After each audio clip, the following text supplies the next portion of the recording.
জানোস দোস্ত, আমারও না মরে যেতে ইচ্ছে করে। টাকা নাই, পয়সা নাই, ভালোবাসার মানুষ নাই, ফ্যামিলি থেকে পেন, সবকিছু মিলায় মনে করে আমার আর নিতে পারতেছি না।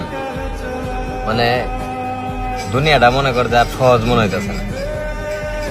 সারাক্ষণ মনে করে যে মাথার ভিতরে যেসব চিন্তা ভাবনা ঘুরে, মানে তার চেয়ে একবারে অন্যতম একটা চিন্তা ভাবনা নিলাম যে হয়তো যদি মরে গেতাম তাহলে মনে হয় শান্তি পাইতাম।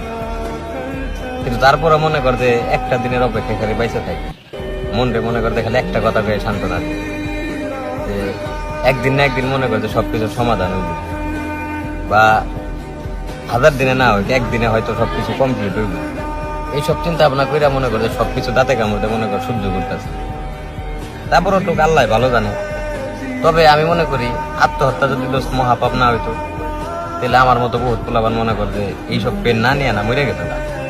মানে এইসব এই বিশেষ করে ফ্যামিলি পেন দেয়, এটা কেউ নিতেই পারে না। তারপর আমি দোয়া করি সবসময় সবাই ভালো থাকে, সুস্থ থাকে।